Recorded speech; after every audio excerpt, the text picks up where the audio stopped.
이번에는 재앙으로부터 수십, 수백, 아니 수천 명을 구원할 세상에서 가장 안전한 곳, 일명 현대판 노아의 방주로 불리는 벙커를 여러분께 소개해드리겠습니다.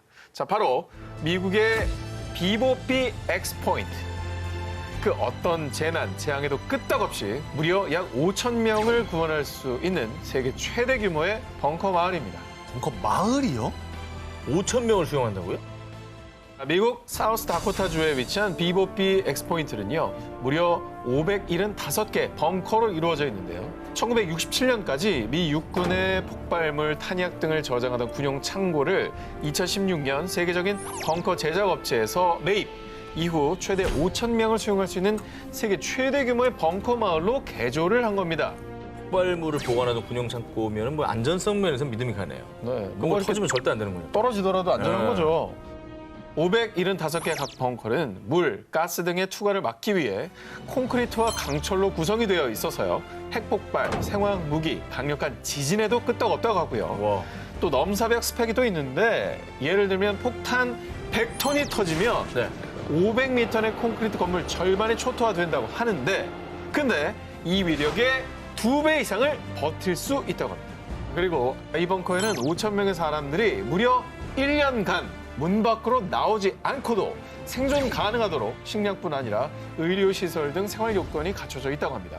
뭐 이 정도면 세상에서 가장 안전하면서도 안락한 곳이라고 표현해도 되겠죠. 지구를 지켜라. 아마겟돈 19, 15위 공개합니다. 2016년 영국 옥스포드 인류미래연구소는 이것 때문에 지구가 최후의 날을 맞을 수 있습니다. 라며 지구를 위협하는 요소 중 하나로 이것을 꼽았습니다. 그 정체, 바로 태양 폭풍입니다. 아까는 태양이 없어져도 문제인데 네네. 이제 태양이 원인이 될 수 있다는 거예요? 그렇죠. 태양 표면의 특정 부분이 자기장 활동에 의해 주변보다 온도가 낮아지면서 태양의 흑점이 생기게 됩니다. 자, 이 태양 흑점 주변에는 고에너지가 쌓이는데요. 이 에너지가 계속 응축이 되다가 어느 순간 펑! 하고 폭발하면 강력한 에너지를 우주로 분출. 이 현상을 바로 태양 폭풍이라고 합니다. 이때 위력은요, 1메가톤짜리 수소폭탄 수십억 개가 동시에 터질 때의 위력과 맞먹는다고 합니다. 너무 큰 숫자가 나오니까 이게 뭐라고 반응을 잘 모르겠어요. 네. 이게 또 한꺼번에 그 파괴력이 엄청난 에너지가 생기는 거잖아요. 그렇죠. 그럼 그 에너지가 다 어디로 어떻게 가는 건가요? 아, 질문 좋았습니다. 네.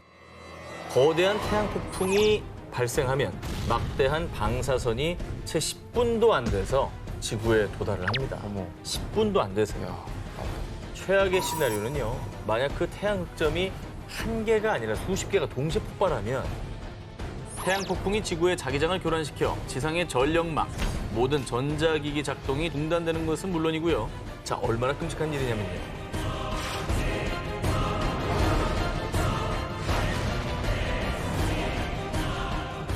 큰일이네. 정말 단순히 불편한 게 아니라 네. 재난 상황이 발생하네요. 그래서 뭐 불 안 들어오는 정도 수준이 아닙니다. 네. 자, 거기에 하늘로 쏘아 올린 나침반 GPS까지 멈췄다. GPS로 교신하는 항공기가 자칫 항로를 이탈할 수 있겠죠? 어머, 그것도 끔찍하네. 그렇죠. 그래서 만약 다른 항공기와 충돌하게 된다면 수백 명의 목숨을 앗아가는 데 이어 땅으로 추락한 항공기들에서 화염이 쓰나미처럼 몰려와 도시 전체를 집어삼킬 수도 있겠죠. 한순간에 도시가 파괴가 될 수도 있다. 이거잖아요. 이건 진짜 끔찍한 상황이에요. 그렇죠. 야, 가볍게 볼 일이 아니네요. 우리와 상관없는 일이라고 생각하면 절대 안 되겠어요. 네, 와닿죠. 끔찍한 암흑의 세계를 일으키는 태양 폭풍. 대한민국에도 대파장을 몰고 올 후폭풍이 불어닥칠지 모릅니다. 지구를 지켜라 아마겟돈 19, 14위를 공개하겠습니다.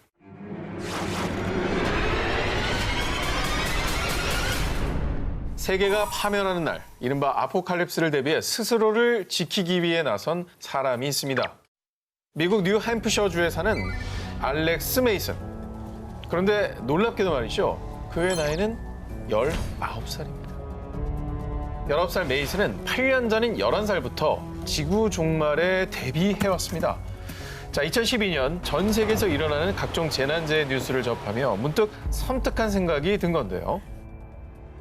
요한계시록에 있는 심판의 날이 가까워진 게 틀림없어. 이후 자신과 가족을 지키기 위해 일명 지구 종말 대비 프로젝트에 돌입한 메이슨. 근데 무슨 마음인지는 알 것 같네요. 그 어린 나이에 그런 걸 접하면 덜컥 겁이 나죠. 그 거대한 자연재해나 핵전쟁 위기 뭐 뉴스 보면은 두려움이 들어요. 어른들도. 네. 근데 이게 어렸을 때는 더 크죠. 그렇죠. 자, 그럼 메이슨이 무려 8년간 준비해온 지구 종말 대비 프로젝트를 살펴보겠습니다. 자, 먼저 메이슨이 정말 한 몸처럼 언제나 어디든 메고 다니는 배낭이 있는데요. 이 배낭에는 쌀, 통조림 등 비상 식량뿐만 아니라요. 혹시 모를 부상에 대처할 수 있는 구급용품이 갖춰져 있고요. 자연재해로 집을 잃었을 때를 대비한 임시대피소, 설치 방법과 숲에서 식량을 구하는 기술을 연마, 또 실전처럼 정기적으로 숲에서 밤을 보내면서 생존 기술을 높이기 위한 훈련까지 하는 노력을 기울이고 있다고 합니다. 메이슨 외에도 전 세계 수많은 사람들이 지구 종말을 대비하고 있는데요. 자, 이렇게 지구 종말을 대비하는 사람들을 일명 프레퍼족이라고 부르는데요. 실제로 인별그램에 프레퍼를 검색하면 무려 40만 개 이상의 피드가 올라와 있을 정도라고 합니다. 자, 프레퍼족들은 서로 너튜브, SNS를 통해 정보를 수집하고 공유하고 있다고 하네요. 이렇게 혹시나 모를 재난이나 지구 종말에 대비하고 있는 사람들이 실제로 있다는 것도 놀라운데 많았다는 게 더 놀랍네요. 우리보다 더 현실로 느끼고 있나 봐요. 그렇습니다. 나와 가족을 살리는 재난 대비 19, 16위 공개합니다.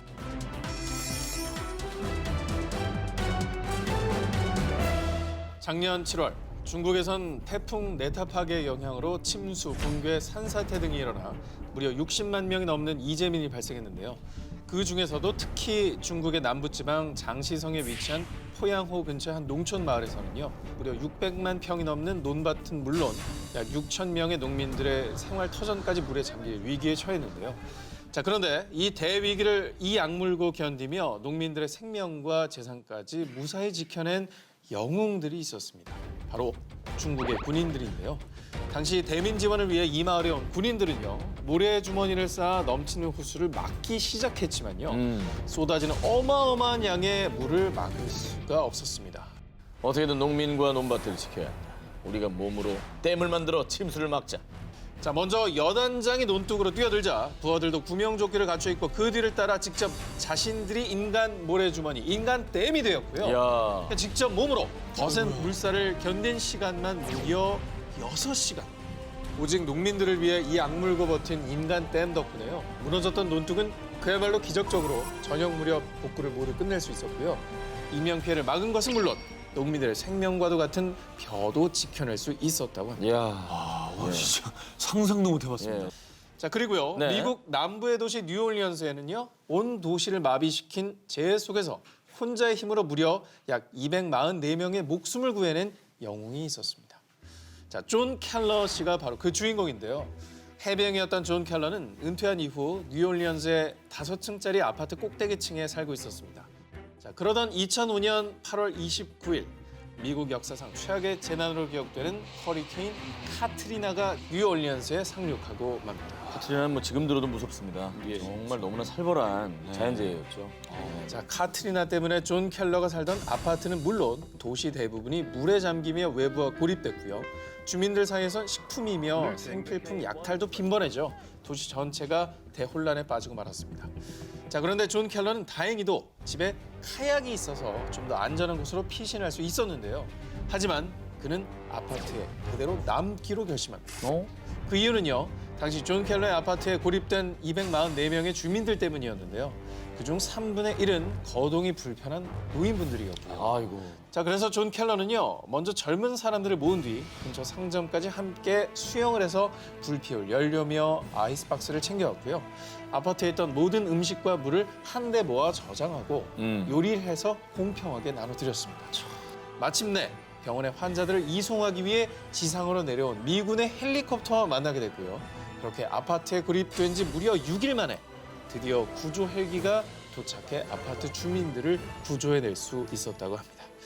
자, 그런데 이때도 존 켈러는 환자들이 질서 있게 헬기에 오를 수 있도록 구조 활동을 지휘했고요. 헬기에 탈 수 없는 주민들은 모터보트나 에어 매트리스에 태우고 존 켈러가 직접 노를 젓거나 물속에서 매트리스를 밀어가면서 구조대가 대기 중인 뉴올리언즈 공항까지 안내했다고 합니다. 영웅이다, 영웅. 대단하다. 무슨 영화 속에 나오는 사람인 것 같아요. 이 모든 걸 네. 숙명의 힘으로 해요. 근데 정말 사진에 보이는 분들이 다 노약자분들이에요. 예. 그의 위대한 이야기가 알려진 뒤 각종 인터뷰는 물론 영화 제작 요청까지 쏟아졌다는데요. 이에 존 켈러는 영웅이 되려고 한 적 없습니다. 라고 이렇게 담담하게 대답하면서 지금도 노숙자 복지 문제에 참여하는 등 사회 약자들을 위해서 많은 힘을 쏟고 있다고 합니다.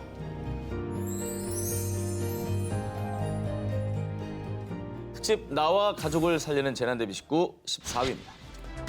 오아시스를 만든 물탱크 아빠. 자, 아프리카 대륙의 동부에 위치한 나라 케냐는요, 최근 극심한 가뭄에 시달리고 있는데요. 자, 마실 물을 깃기 위해 사람들은 매일같이 무려 20km를 걸어 다닐 뿐 아니라요. 지난 2월에는 정부가 국가 재난 사태를 선포할 정도로 참혹한 상황이 이어지고 있습니다. 이런 재난에 사람들뿐만 아니라 수많은 야생 동물들까지도 극심한 고통에 시달리고 있었습니다. 그런데 이 가뭄의 고통 속에서 한 줄기 단비가 되어준 이가 나타났다는데요. 일명 더 워터맨이라 불리는 패트릭 킬론조 무알루 씨가 나타난 겁니다. 아주 복장을 적합한 걸 입으셨네요. 슈퍼맨이죠. 예. 현실 히어로입니다. 지난해 6월부터 매일같이 왕복 120km 거리를 달려 2만 리터가 넘는 물을 길어와서요. 차보 국립공원에 바싹 마른 웅덩이에 물을 부어주는 일을 해왔는데요. 사실 처음 패트릭 씨가 물을 나를 때는 야생 동물들도 무척이나 경계를 했습니다. 그런데 다행히도 1년 넘게 이어진 물 배달에 야생 동물들도 완전히 경계를 풀어서요. 물탱크 아빠의 트럭 소리가 들리면 코끼리, 얼룩말, 영양까지 한 다음에 뛰어오는 것은 물론이고요. 대단하다. 자, 그리고 더 기쁜 소식은요. 물탱크 아빠의 노력이 한 동물 잡지를 통해 보도되면서 세계 각국의 사람들이 모금 사이트를 개설해 후원금이 모였는데요. 현재 무려 30만 달러, 한국 돈을 약 3억 4천만 원의 기금이 모였다고 합니다.